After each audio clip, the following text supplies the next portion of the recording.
ஆழ்வார் எம்பெருமானார் ஜீயர் திருவடிகளே சரணம். ஸ்ரீசைலேசதயாபாத்திரம் தீபக்தியாதிகுணார்ணவம் யதீந்திர பிரவணம் வந்தே ரம்யஜா மாதரம் முனிம் இத்யாதி பிரணதோஸ்மி நித்யம். வரமுனி தயாபாத்திரம் கோமட குல உதிதம் ஸ்ரீனிவாசார்யம் வந்தே Asmat குலதேசிகம். நமஸ்ஸபாயை. Shubham. During this Vasanta Navaratri season, where we celebrate the season and most importantly the Avatara Utsavam of Dharmaswarupam Sri Ramachandran, at the behest of Sri Dallas Sri Vaishnava group, we are offering a series of lectures on Sri Ramayana, Rama Katha Sudha. In this second edition of Rama Katha Sudha, we are focusing on Sri Ramayanam as a bhakti medley, a grantha that epitomizes bhakti, which is an eclectic mixture of different aspects. Ramayana as a bhakti medley, Rama Katha Sudha, part 2. Rama Bhakti Samrajyam, Rama Bhakti Samrajyam, Yemanavu Lagapeno Manasa, Rama Bhakti Samrajyam.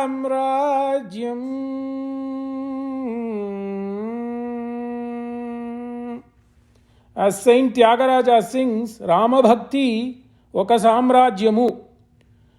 As this bhakti is itself a samrajya, the text that delineates this bhava is a bhakti grantha, a bhakti medley.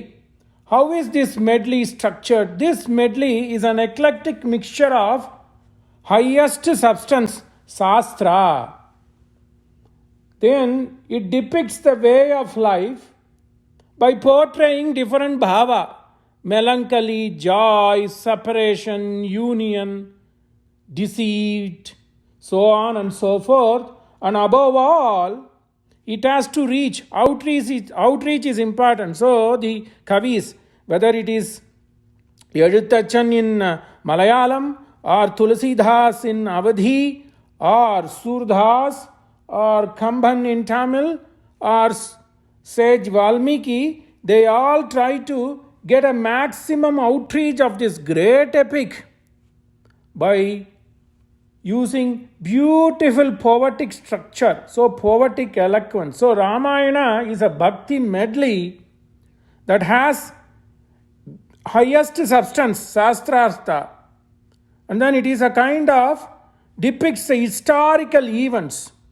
Then it, while depicting the historic events of great heroes and heroines of yesteryears, it along the way tells how to live, way of life, and more importantly, it is a structure with poetic beauty and eloquence. So Ramayana is a bhakti grantha. In so many ways and fashion, this bhakti, that is the underpinning thing or underpinning bhava, is elucidated in this grantha, bhakti medley. So Tyagaraja aptly sings, while that bhakti bhava itself is a samrajya, his songs and all the epic poems written before him also depict the bhakti bhava, hence they are bhakti kavyas.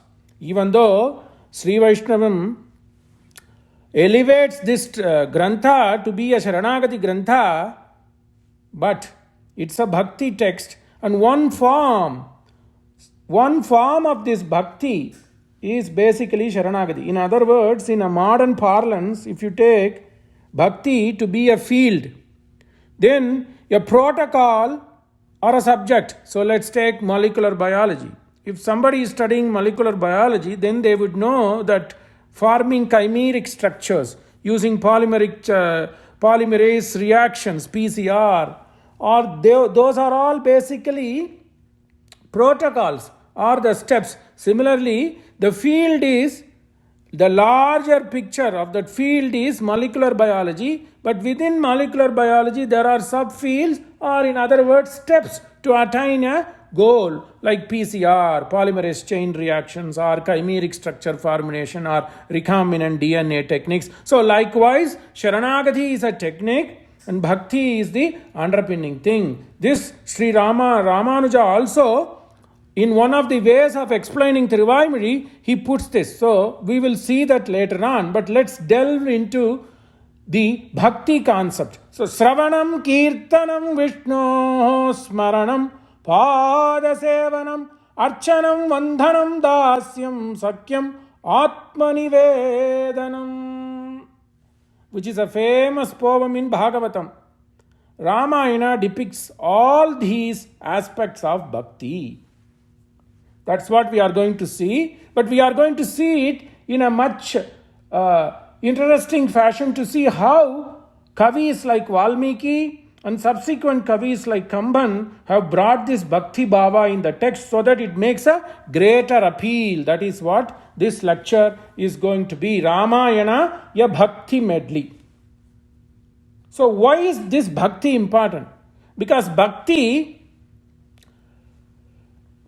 basically relays the feeling, the joy or the sorrow or whatever it is, the feeling one has on someone, upon him or her, expressions get lost. Whether it is a joyful moment or a melancholic moment, if the affection is too much, that is Bhakti.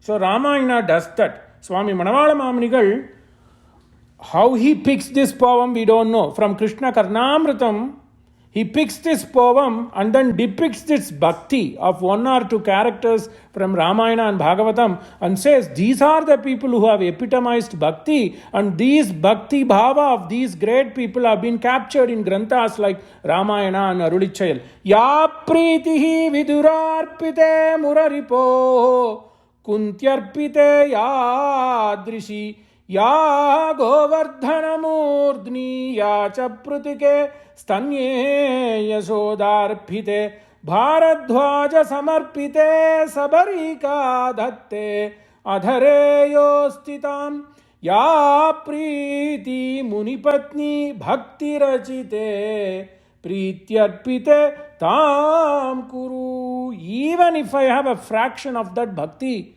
oh Sriman Narayana, how blessed we will be. The same thing Saint Tyagaraja also sang. Ye Manulo. How are these people so great? Rama Bhakti Samrajyam. Swami Manavala Mamanigal cries using this poem, which is used in daily Aradhana. In every Sri Vaishnava's griham, Ya Pritir Vidurarpite Muraripo Kuntyarpite Yadrishi Ya Govardhana Murdni Ya Chaprutike Stanye Yashodarpite.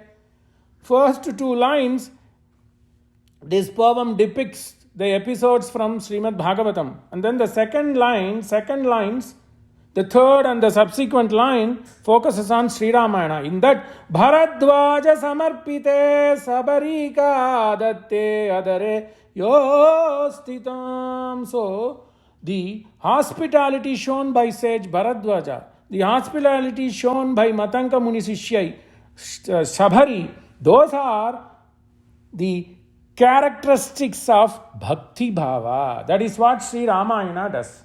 But Ramayana does simply not only preach Bhakti or an emotion. Along the way, it talks how to live by bringing these characters to life. Rama, Ravana, Sugriva, Vibhishana, Guha, and so on and so forth. So, it depicts way of life, and it all along the way, most important thing is it chronicles the life of these people. Chronicles the life of Dasaratha, chronicles the life of Sri Ramachandra Prabhu, chronicles the life of Sita Mahalakshmi, Sita Matalli. So it's an historical depiction. That's what we started this lecture by saying. It's a bhakti medley, an eclectic mixture of highest substance, Vedasaram. Satyam vada dharmanchara matru devo bhava acharya devo bhava Athiti Devo Bhava. Rama does this, Bharadwaja does this, Shabari does this. Whatever the Vedas preach, these people have lived. So Valmiki and Kamban portrays these characters because they are the living embodiments of what Shastras preach. And then it chronicles history. So if simply people talks about Shastra, one may feel it's dry. If simply people talk about history, then people may question. So they have lived years back. What is in it for me? But they do this in such a way that they squeeze beauty into it. They squeeze eloquence into it. And that's what makes this kavya eternal. Of course, it should have substance, no denial about it. But that should be delivered. In any material, the package is the one that costs a lot. Although you buy an Apple, iPhone, how it is packaged, how it is made into your phone, and how it is sold matters a lot, right? That too in this day and age. So that's what this kavya, because that's what it is. This is Adi kavya. So this takes all these high level aspects, Shastra, Dharma, historical events, and then brings it in a packaged form as kavyam. So if one has to tell what is Ramayanam and who are all these poets who wrote Ramayana, Sage Valmiki, Kamban, Edutachan, Tulsidas, Goswami Tulsidas, they are supreme poets. In modern lay parlance, in the Western literature parlance, if you take Virgil, if you take Homer, and if you take Milton, you squeeze them all together and that's what you get. What is Virgil known for? Virgil is known for his Aeneas. So Virgil is known for his Aeneas, the story of Aeneas, which is nothing but melancholy, war and travels in ancient Italy. Right? So this Aeneas, the hero, wanders from Troy to Italy, and that story is depicted, and that becomes the classic of all Europe. Virgil, Aeneid of Virgil's Aeneid, who is known for this kind of depiction of historical elements, the journey of a hero. Right? Similarly, Homer, the Iliad and Odyssey, again it's siege and war and travel for 10 and 12 years in the ancient lands of Greece. And then coming to a modern day, recent time, John Milton, it's sorrow and melancholy, paradise lost, but he never gives up optimism. And then he follows with a sequel, Paradise Regained. That's what Ramayana is. It's siege, it's optimism, it's victory. Above all, it talks the way of life, that talks Dharma Shastra, which is not much found in other Western classics. You know, Virgil's classic Aeneid is called classic of all Europe. That just depicts an hero in Italy, and his subsequent successors come and establish Rome. Rome was non-existence before. So it talks about an establishment of empire. That's what this Ramayana also talks. Ramayana basically talks about Ramarajyam, based on Dharma, dharmic principles. So Virgil. So you bring Virgil, then you bring Homer of Greece, and more importantly, you bring Milton for his poetic eloquence. People may mistake that who is the greatest poet? Is it Shakespeare or Milton? No. English people normally believe Milton is the greatest poet. Shakespeare may be a playwright. So if you just bring all these people together and Of course, our Ramayana is a dharmic stress.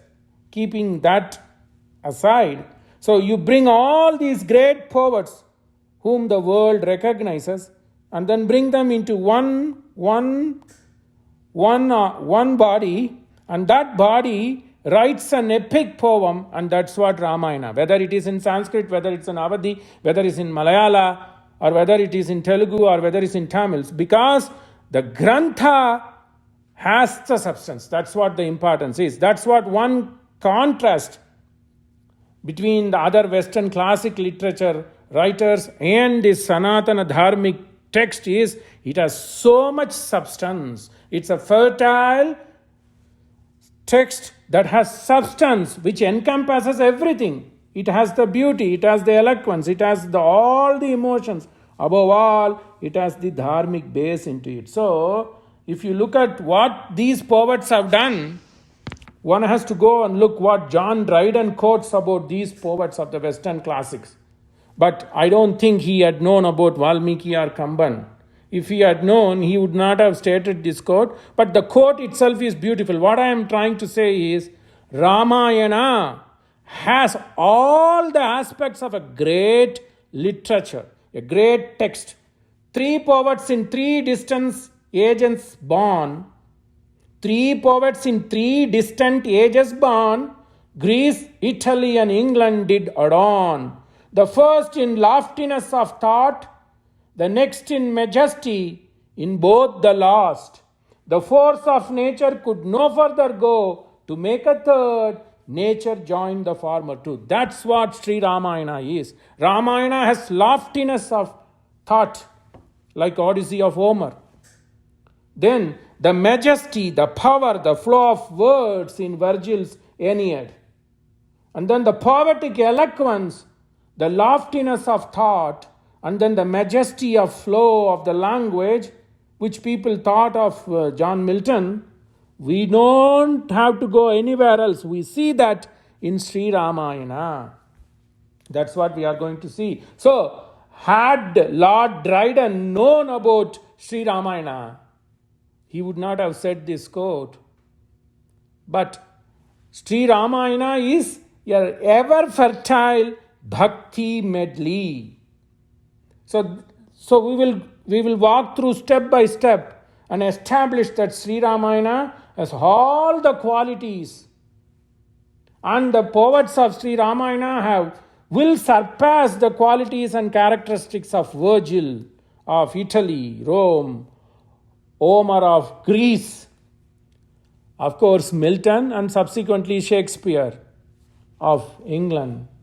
Why? Because the structure is Sarvasruti Manoharam Jagraha Patyam Rugvedat Samabhyo Gitamevacha Yajurveda Abhinayane Rasani Atarvana Vedanapi.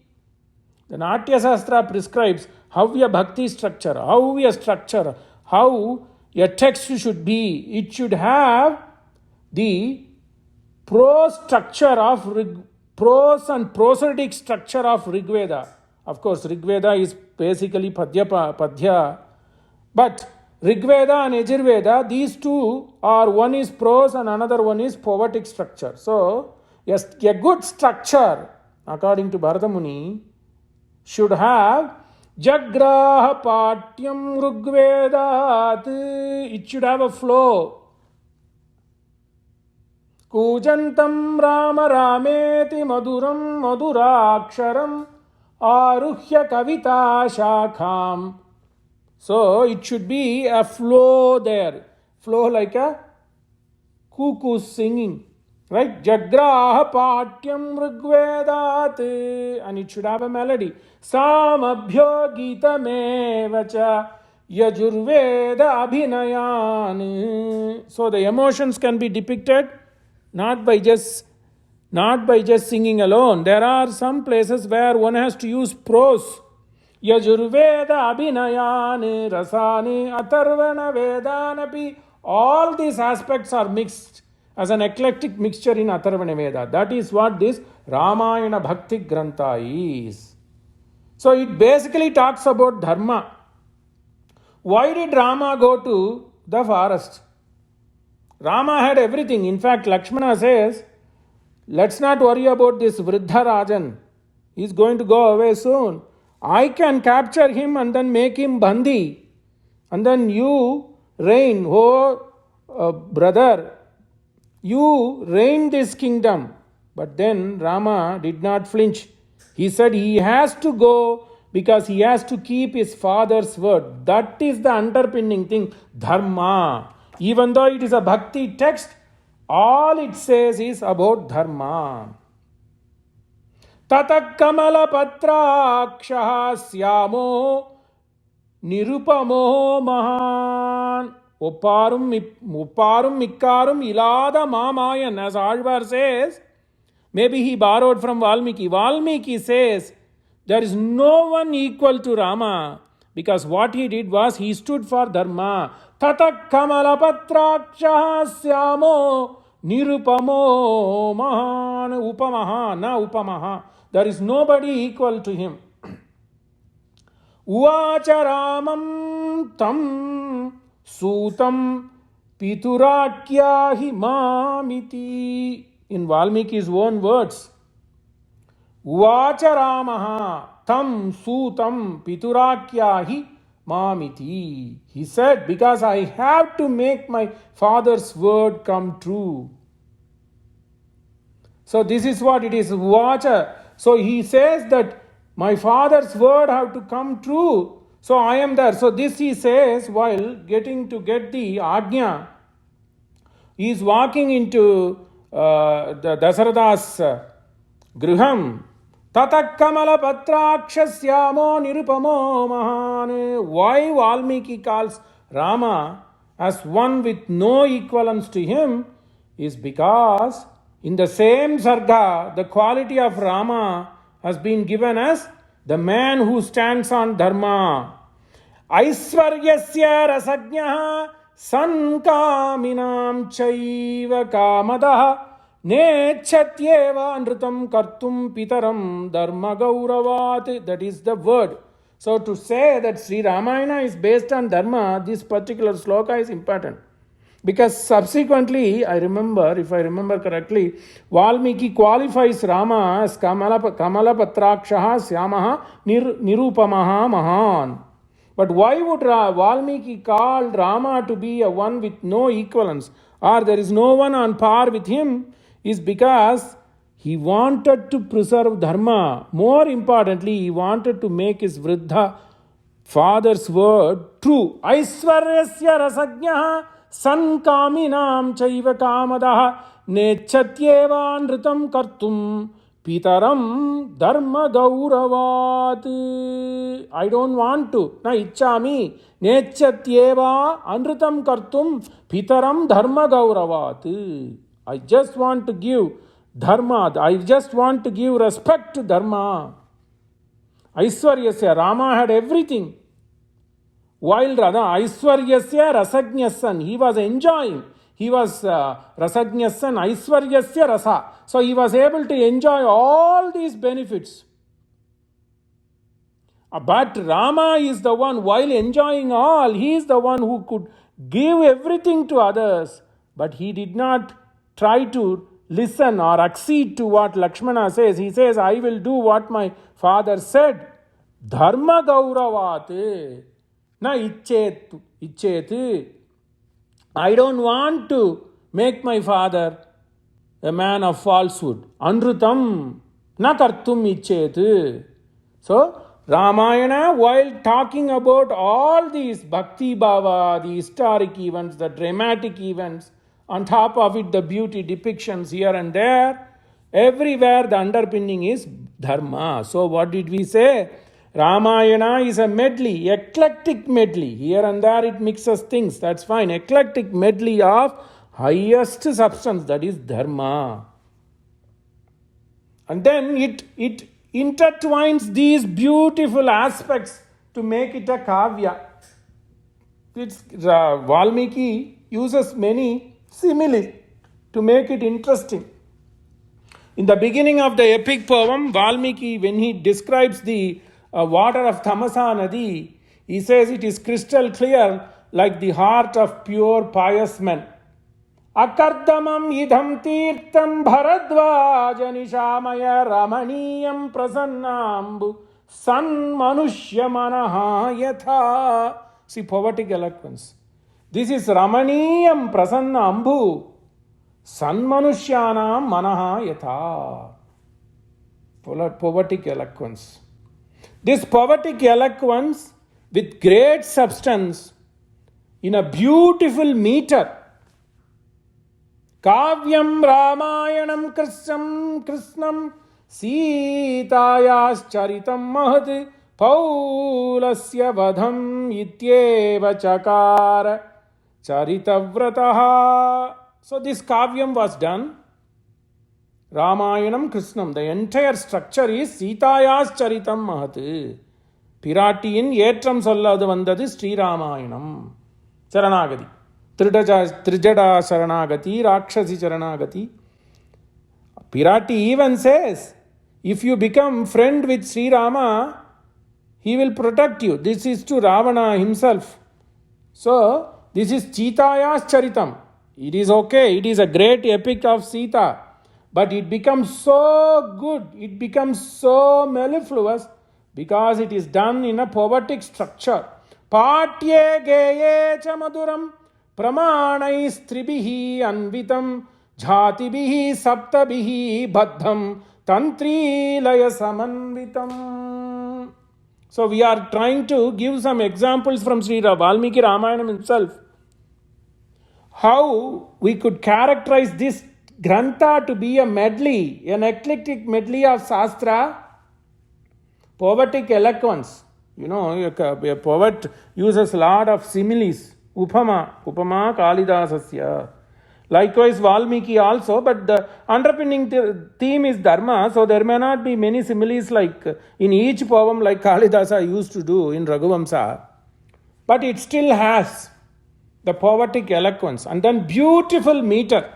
So, although the Anushtup meter has been used in Rigveda, but as a kavya, this is the first kavya where this Anushtup EC meter has been used by Kavi. Hence he is known as Adi Kavi and this structure is known as Adhikavya Anushtup. So it becomes very easy to recite. Poetic eloquence.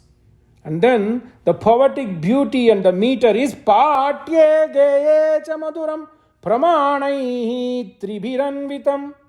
So it has Tisranada, it has Vilambita Kala. Valmiki says, Patye Gheye, so it can be recited like Yarpa, like Ramanuja Nuttandadi.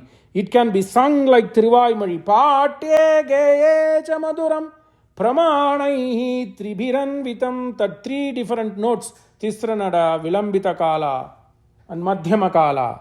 Tisra, Vilambita, Madhyama Kala. Jhatibihi, Saptabihi, Baddham, different 7 notes. Valmiki has put this structure in such a way that you could sing in 7 notes. Jhatibhi, Saptabir, Baddham. He had tied all these in that sloka, in that Anushtup. Tantri laya samanvitam. So it can be sung using string instrument, even wind instruments as well. Tantri laya samanvitam, string as well as percussion instruments. Patye geye chamaduram pramanais tribiranvitam jatibis saptabhir baddham tantri laya samanvitam. Okay, Shastra, poetic eloquence, musical tone. Then we had to prove that it is historic. There is no kavya such like Ramayana where the writer was a contemporary to the hero and the heroine. So it becomes iti iha asan itihasa.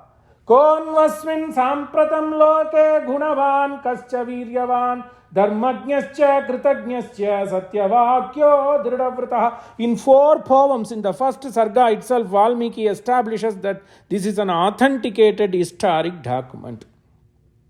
An authenticated historic document in a way which can be imbibed, recited and understood. Poetic eloquence, poetic simplicity. And then the underpinning theme is Shastra. So many, the Visishtadvaita rests on Sri Ramayana. The Atma Swarupam is Seshattvameva, Kainkaryameva Atma Swarupam. Bhavamstu Sah Vaidehya Girisanushus Ramsyate Aham Sarvam Karishyami Jagrata Swapataschate. That itself is an answer. Aham Sarvam Karishyami Jagrata Swapataschate. Lakshmana says to Rama in Ayodhya Kanta, I will be your best servant, whether during your sleep or your awakening. I will not sleep. Aham sarvam karishyami jagrata swapataschate. So you don't have to expect orders from the master. You have to be subservient and do the service. That is very important for Sri Vaishnavam. That is all given. So Shastra, historical document. Charitrena chako yuktaha sarvabhuteshu kohitaha vidwan kaha kassamartascha kaschaika priyadarshana. In 4 slokas in the Pratama Sarga itself, Valmiki makes this as an authenticated document. So, this Grantha is a bhakti medley. If at all any Westerner scholars or Westerner literature critics like John Dryden would have read this structure, he would have given an apt quote for Sri Ramayana and the Kartas of Sri Ramayana epic as well. So, whether it is Valmiki or Kamban, they have surpassed Virgil, they have surpassed Homer, they have surpassed Milton. That's what Mahakavi Bharatiyar says, Kambanai pol, Valluvanai pol, Ilangovai pol. See the order he says. First he brings Kamban, who is the writer of Kambaramayana in Tamil. He does not put Thiruvalluvar up front of Kamban. He does not put Ilango, Silappadigaram. It's a great text. So Silappadigaram is like a champu. It has both poems as well as Gadhya structure. So Bharatiyar, while he praises these 3 poets, he only gives greater credit to Kamban I Pol by bringing him up front. Because Kambharamayanam has substance. It is a bhakti text which has substance, poetic eloquence, poetic style, that is meter form. And above all, it's so rhyming, it's easy to grasp. And that's what Virgil did in one aspect, Homer did in another aspect. Milton tried to mix these 2 people and come up with his Paradise Lost and Paradise Regained. Our writers like Adikavi, Valmiki, Kamban and Eluthachan have all done that. That is because due to Sri Ramachandra Murthi's kripa. So let's rejoice in Sri Ramachandra Murthi's Vaibhavam. Bhajami Devam Bharadagrajam Tam Padambujam Yasya Shiram Siva Shilayati Shrutinam Manam Siva Mahatkula Sambhavam. Bhajami Devam Bharadagrajam Padambujam Yasya Pavitra Kirtanai Shiram Siva Shilayati Shrutinam Manam Siva Mahatkula Sambhavam. Let's us rejoice. This is again by Ramaputra Dikshitar. Bhajami Devam Bharadagrajam Padambujam Yasya Pavitra Kirtihi. Pavitra Kirtihi Kirtanahi, both. Shiram Siva Shilayati Shrutinam Manam Siva Mahatkula Sambhavam. Mangalam Kosalendraya Maganiya Gunabdhaye Chakravarti Tanujaya Sarvabhaumaya Mangalam Srimate Ramyajamatru Munindraya Mahatmane Srirangavasine Bhuyate Nitya Srihi Nitya Mangalam Alvar Emberumanar Jiyar Trivadigalé Saranam Samasta Sanmangalani Santu Loka Samasta Sukhino Bhavantu Shubham Dasan.